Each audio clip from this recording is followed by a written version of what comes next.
What was it like to fight in the jungles of Vietnam? We talked to retired Lieutenant Colonel Gary McKay. This is the Principles of War podcast, professional military education for junior officers and senior NCOs. Ladies and gentlemen, welcome to episode 124 of the Principles of War podcast, Leadership Lessons from the Jungles of Vietnam with Gary McKay. This is the second part of our interview with Gary McKay. He was a platoon commander in the Vietnam War in 4RAR, participated in Op Ivanhoe, which led to the Battle of Nui. Today, he's going to talk us through that battle. He's going to talk about generating the combined arms effect as a platoon commander whilst fighting in the jungle. And he's also going to highlight some of the difficulties in command and control in the jungle. Gary then finishes up with the leadership lessons that he learned during his time in Vietnam. So let's get straight into it with Gary McKay and the Battle of Nui. This was the last battle of the Australians' war in South Vietnam. It was September 1971, and it was on an operation called Operation Ivanhoe. And the Australian government had announced that we were going to be withdrawing from Vietnam. They announced that in August 1971. And so the 33rd Regiment of the North Vietnamese Army, who operated in our area, more to the north, in what was in Bien Hoa Province and Long Can Province, they took it upon themselves to come back down into Phuoc Tuy Province and try and stir us up and probably try and give us a bloody nose before we withdrew. We had information that they were coming into the north of the province, and so we deployed out of Nui Dat and went up into to the east of Route 2, which is a road that bisected the province in half, north-south road. And you've got to remember, at this stage, there's only one battalion left operating outside Nui Dat, because we were down to two battalions in the task force, and the other battalion, the 3rd Battalion of the regiment, was getting ready to leave. And they literally had packed up their bongos, and we were getting ready to go. So here we are, out on the eastern side of Route 2, in the north of the province, and we were finding a lot of sign in the area that the enemy were around in large numbers. On the 20th of September 1971, my platoon found a track running in a direction from southeast to northwest towards a feature called Nui Lay, which was about 5 clicks from where we were. But along that track, over 200 enemy had moved. And so we were moving along, flanking that track, not walking on it. Then we had a contact with a platoon of enemy. And I described earlier what happened with this guy. Anyway, we knocked a few of them over and they withdrew.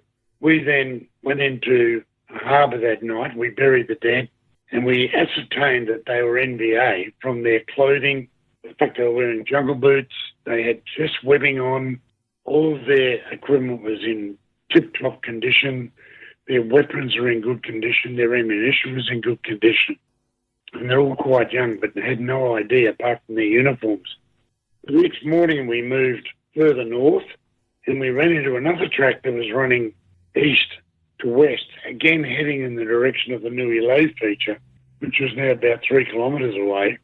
And again, more than 200 enemy had moved along that track. And at this stage, we realised they were carrying a lot of equipment because a lot of the branches on each side of their footpad had been broken, indicating they were carrying things like heavy machine guns, mortars, and so on. And whilst I'd halted and was sending in a track report, one of the other platoons in the company, and they're a couple of kilometres away, had a heavy contact at the base of the Nui Lay feature. And I was told to stay where I was. And when I did, I realised that the enemy were around. So I put out a bank of claymores. A large group of enemy tried to take my platoon out. I repelled them with the claymores. We moved about 100 metres, set them out again. They tried again, but this time we had them enfilade. And then I was then told to join company as quickly as I could, because the rest of company headquarters and 10 platoon joined. 12 platoon had had the initial contact, and they'd already had 1 killed and 4 wounded. So my platoon moved up to join the rest of the company. At this stage, my platoon has done its tour of duty without a casualty. And we joined company headquarters and started aerial reconnaissance of the feature of Nui Lay, and the amount of fire coming out of the bunker position at the base of that feature and on from the top of the hill indicated a very large enemy group. So the place got plastered with artillery, and it was the day air power returned to Fukui province. I'm talking F4 Phantoms, Cobra gunships, helicopter gunships, Sky Raiders, F5s, you name it. And the place was being plastered and artillery was smashing it, and with field and medium artillery. And the Americans flying overhead said there were hundreds of enemy withdrawing over this position. And so in the afternoon it was decided that we would assault this position, and we really thought all we got to do is go in there and bayonet the wounded. But as it turned out, there was probably a whole enemy regiment in there, and we only had Delta Company 4, which was about 110 people, and there were at least 300 or 400 enemy active on the ground at the base of the position. And I'm not including the number of enemy on top of the position as well. So it was decided that we would do a formal company attack, 2 platoons up, 1 in depth, and my platoon was right forward platoon, 12 platoon was left forward platoon, and 10 platoon was in depth. And I had 2 sections in the assault and 1 section on my right flank in single file as flank protection. And so after we blasted this place with bombs, with napalm, you name it, away we went. We got about probably 30 metres into our assault, and we were using dry fire and movement. We were pepper potting as we went forward. And once we got through probably the first line of what we could see were trenches and bunkers, the sky fell in, and the noise that came out of this position was unbelievable. The enemy had just waited until we came, and they had very good fire lanes cut. They'd shredded all the shrubs from knee height down to the ground. Within the first probably 10 minutes of this firefight, which became a contact, which became a battle, all of my machine gunners in the assault group, the 4 machine gunners, were shot to death. 1 was mortally wounded, but the other 3 were shot to death. And my platoon was taking the brunt of the enemy resistance. Once I realised that my machine guns weren't working, I crawled up, but because the noise was so loud, the enemy were firing RPGs over our heads and they were exploding in the trees around us. My platoon sergeant had been badly wounded in one arm and couldn't use his weapon. I came up and no one could hear me, and I was trying to tell people to go forward and get the guns going. And so there comes a time in battle when you realise, if you know what's going on and you can fix it, you've got to do it yourself. So I went forward and recovered one of the machine guns. I stayed there, ripped the ammunition off the dead machine gunners, and I got the machine gun going again. And another digger on my right flank, Kevin Caston, he saw what I did. So he ran forward and he got the other machine gun going, and that belonged to one of the guys who was mortally wounded. My stretcher bearer and company medic dragged him back out to evacuate him, but tragically he died on the helicopter on the way back to Vung Tau, and he was the last Australian to die in active service. So I could see that the enemy were getting ready to assault us because they'd realised that The machine guns were out of action. Anyway, Kevin was looking at me, and between us, we figured out that once the enemy showed themselves, we would engage them heavily. And so that's what we did. And they all stood up trying to attack us, but we knocked a big hole in that. Kevin and I knocked that down. And then my platoon SIG came up and said, the company commander said we are to pull back. And so the only way I could get the word around was for it to be passed from man to man, literally shouting in someone's ear. The noise was so intense. So anyway, Kevin and I then figured out that I would engage the enemy and his little group would pull back. Then he would engage the enemy and my group. So we went backwards. And believe it or not, Jamie, we'd never practiced going backwards. In all the training we'd done in war, we'd never practiced a fighting withdrawal. We'd never done it. We only did advance to contact. Anyway, so we pulled back and then we joined company. The sad part was that I had to leave 3 of the dead machine gun crew on the battlefield because we could not get them out. If we tried to carry them out or drag them out, the amount of fire going over our heads meant we would have taken more casualties. So I had to make a tough decision, and that was to leave the bodies there and just get as many people back as we could. We got back to company, 12 platoon had withdrawn, and then they were going to hit the place with heavy air power, and so we were told to now pull back another kilometre and go into company to go into all-round defence. By this stage, it's late in the afternoon and we're in failing light. The company pulls back, 10 platoon led out, my platoon followed, and we went into all-round defence. But what we found out when we got into this very tight company position, which was only no more than 50-odd metres across, that we'd actually withdrawn into one of the guard bunker systems for the main position. And so we went from the frying pan into the fire. And so the enemy had us on 3 sides. And our third observer, Brett Gilbert, a captain, he called in fire mission danger close on 3 sides with every piece of artillery he could lay his hands on. And that kept the enemy from overrunning us. And then at about, I don't know, an hour after he did that, or maybe longer, he's always a great pains to correct my time and space. But unfortunately, before that happened, I got shot through the shoulder twice at close range by a bloke up in a tree with an AK-47. So I took 2 bad hits in the shoulder, one which smashed my left shoulder joint, the other one and went out in and out.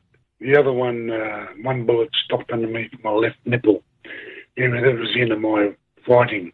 But the company then stayed together. The enemy then withdrew, and nothing happened until the next day when Victor Company, our New Zealand company, because we were a Anzac battalion, they came in to reinforce the company, and then together they went back in and retrieved the 3 dead that I'd left behind, who were intact, they hadn't been touched. And that was literally the Delta Company 4-hour part of the Battle of Nui lay. It's an incredible contact. How was your recovery after the injuries? Well, I got choppered out about 9:30, having been wounded, like 6 o'clock the night before. I arrived at the field hospital in Nui, in Vung Tau. Some blokes from B Company, there was a whole bunch of guys from B Company had been wounded. Over closer to Route 2, I think there were about 19 wounded there. No one killed, but 19 wounded. I'd lost so much blood from this exit wound in my left shoulder that they had to put a lot of blood back into me before they could operate on me. And then by the middle of the afternoon, they'd extracted the one remaining bullet in me, and That was on the 22nd of September 1971. And I eventually got discharged from hospital on the 30th of October 1972. So I spent about a year in hospital. So it was a long haul. The main reason was I had a lot of infection in my system. When a bullet goes into you or shrapnel, it's dirty, carries a lot of infection. But because I'd been out in the bush for so long, that was a great breeding ground for infection. So every time they opened me up, infection would flare, and it became very hard to do what they wanted to do. Yeah, that sounds like a very tortuous recovery process. There was an upside to it, and that was when I was in the first military hospital at Yeronga, because my last full-time stint in there was about 6 months, and I was in a plaster cast that went from my waist to my neck and included my whole left arm on a little support thing. There was a young kid in there from a motorbike accident, and we teamed up, and we became unbeatable at 500. We cheated, but we were very good at playing 500. That was the upside to it. We became very good at playing cards. In the book, you mentioned a friendly fire incident that occurred while you were patrolling. Yeah. Do you want to talk us through that? I think it's one of those things that doesn't get highlighted enough, is just the risk and the fact that how frequently friendly fire incidences occur. Do you want to talk us through what happened there? Yeah, it was tragic. The company had got together for a company resupply, and we then told the company commander where we were going next. And 10 Platoon were heading out to the east. I was heading out to the northeast. And somehow 10 Platoon, and we were going to follow the same track out for about 500 metres before we headed more north. And as we were heading out, we got a crypto message. So everyone stopped, took the crypto message, which said that there was a large enemy group within 400 metres of where I had projected I would be staying that night. And anyway, so we decacked the message, and I told my platoon to, eyes and ears open, fellas, because there's probably enemy about 2 hours north of here. So we set off in single file, and we hadn't gone more than 300 or 400 metres, I reckon. And there was a contact, and my scout fired a couple of bullets. They yelled our contact front, and then over the radio, we heard 10 Platoon yell out, contact, wait out. My whole guts turned upside down, and we realised we'd run into 10 Platoon. It was just a tragic accident where 10 Platoon had taken the wrong track out, and my scout saw movement. He fired 2 shots. He hit one kid in the head, which killed him instantly, and the other shot just nicked the testicle sac of this other salt, and dropped him. His balls came up the size of a black basketball. But thankfully everyone put their safety catches on and hit the deck. And it was literally a case of a clash where blue on blue, where we ran up the backside of another platoon. It was tragic. It's easy to lay blame and say, oh, he should have identified his target before engaging. But it's easy to say that. But you've got to remember that most of our engagements were at ranges of less than 15 metres. And it's a case of the quick or you're dead. It's as simple as that. I then went forward with the forward section commander and got to the scene of the contact, and we helped evacuate the dead and wounded. And then there was an investigation held, and it was deemed to be just a tragic accident. And these are, I think, are the difficulties of operating in the jungle, where you are operating at such short distances and your reaction time has to be extremely quick, as you said, the quick and the dead. Oh, the quick or the dead.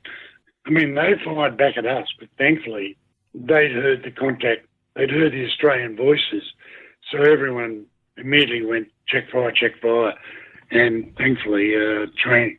But we were lucky, my scout wasn't on automatic. because more people could have been hit. Yeah. Anyway.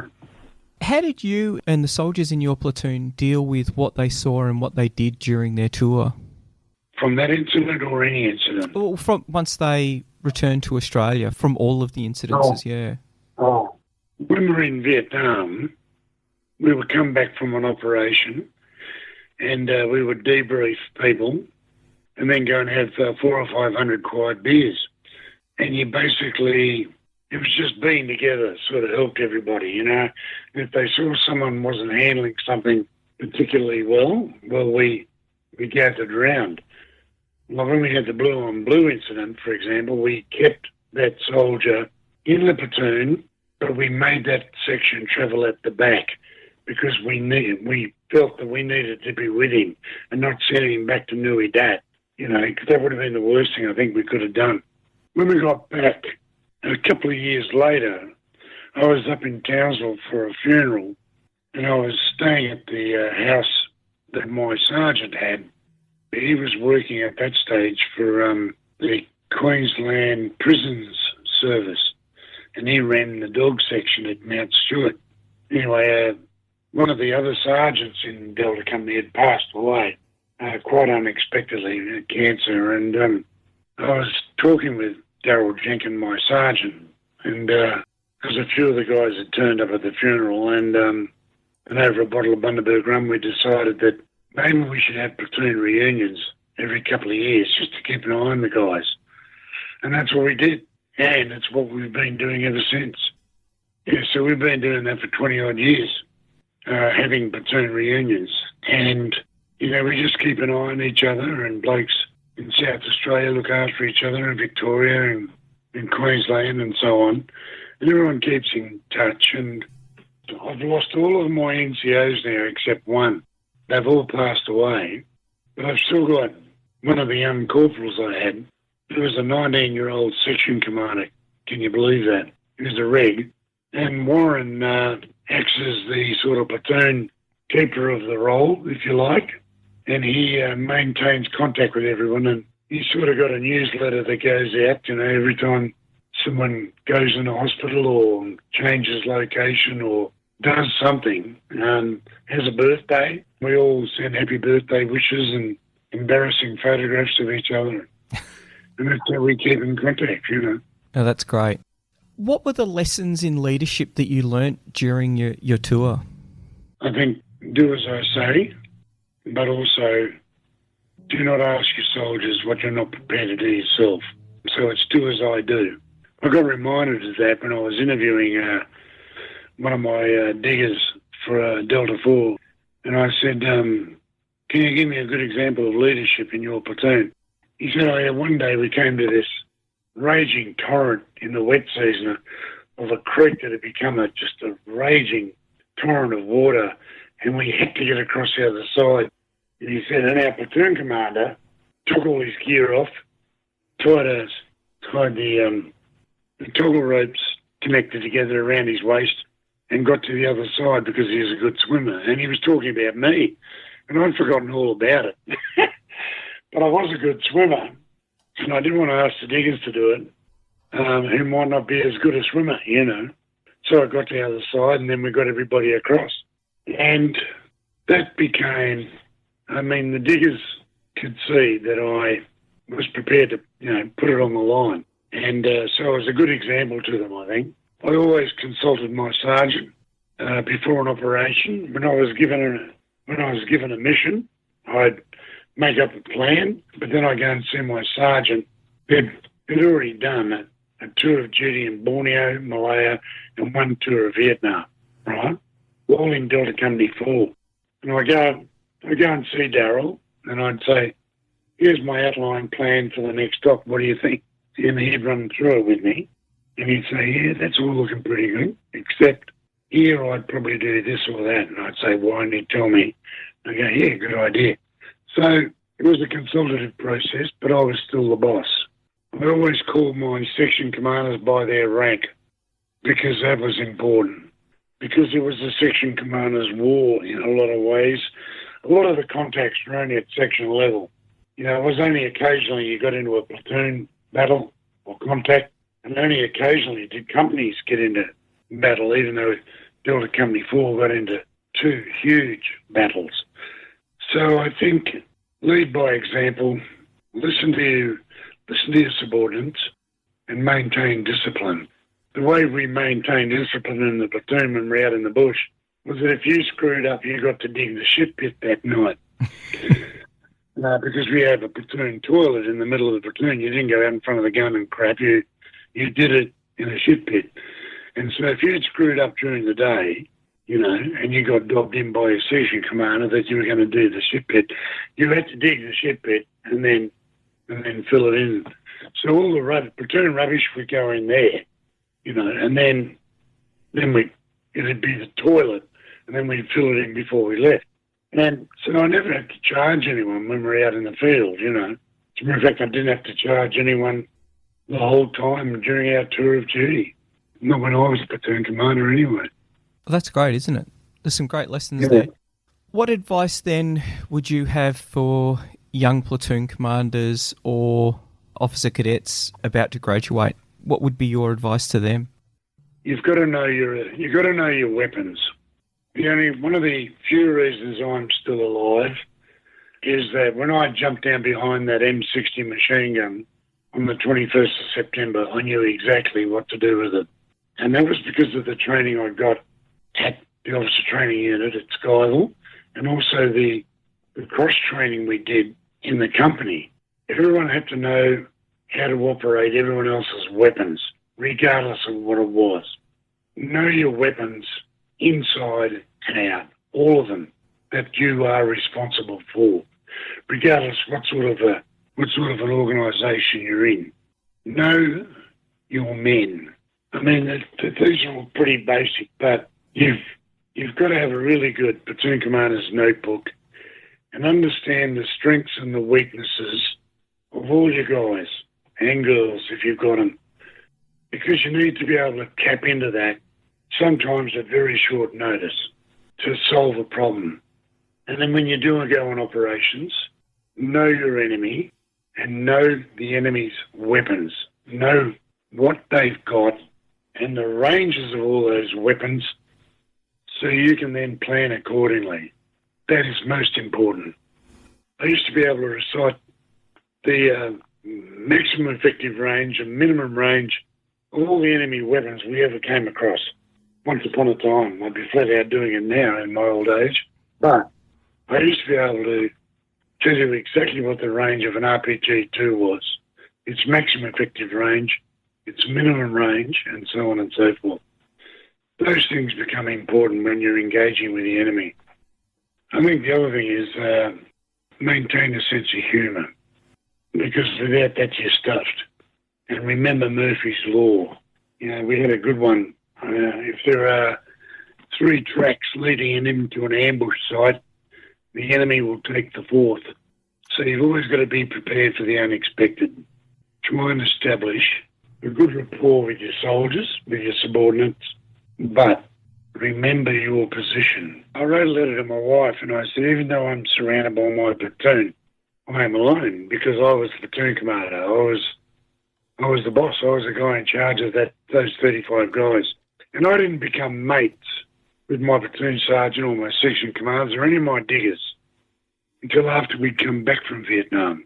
And then we became very, very good friends. We've got a bond that can't be broken. It's important that you, in that position of command, otherwise, if you try and become best mates with the subordinates, it'll backfire on you. And that's probably about it. Well, thank you very much, Gary. I think there's it's an inspiring story, and I think there's a lot of wisdom there that you've shared with everyone. So thank you very much. Oh, you're welcome, mate. Thank you very much to Gary for his wealth of experience and sharing his very personal reflections. I think it gives a lot of value to all the officers and senior NCOs, especially our platoon commanders and sergeants. I do want to reflect on how well Gary and his platoon were prepared for combat in the jungle of Vietnam. In the first episode of the interview, I asked Gary how he felt when heading out on a patrol, and he said, by the time we got to Vietnam, we were pretty confident of being able to do the job that we needed to do in the jungle. And I think that that is a great testament to the legacy of our troops who fought in the Kokoda campaign and the Battle of the Beaches. The militia 30th Brigade was barely trained, as we've seen, and the 21st Brigade, combat veterans from the North Africa campaign, hadn't been trained to fight in the jungle. Both brigades were learning on the job to operate in the jungle and to fight an enemy expert at fighting in the jungle. And we've seen how they adapted, innovated, and the lessons learned fed into doctrine development. Then, getting training facilities like Tully and Canungra enabled training in the jungle, but probably the most important component was getting high caliber instructors experienced in jungle combat. This is how we prepared troops for Vietnam, and it should be the bare minimum. Robust doctrine taught in a realistic environment by highly experienced and professional instructors, updated by rigorous lessons learnt. And it's great to see battalions getting out there, whether it's a Rifle Company Butterworth or into the steamy jungles of New Guinea and some of the other countries in our neighbourhood, to refresh those jungle warfare skills that really have been a big part of the way that the Australian Army operates. We'll leave it there, and next week I expect we will be back with something completely different. The Principles of War podcast is brought to you by James Ealing. The show notes for the Principles of War podcast are available at www.theprinciplesofwar.com for maps, photos and other information that didn't make it into the podcast. Follow us on Facebook or tweet us at Surprise Podcast. If you've enjoyed this podcast, please leave a review on iTunes and tag a mate in on one of our episodes. All opinions expressed by individuals are those of those individuals and not of any organisation.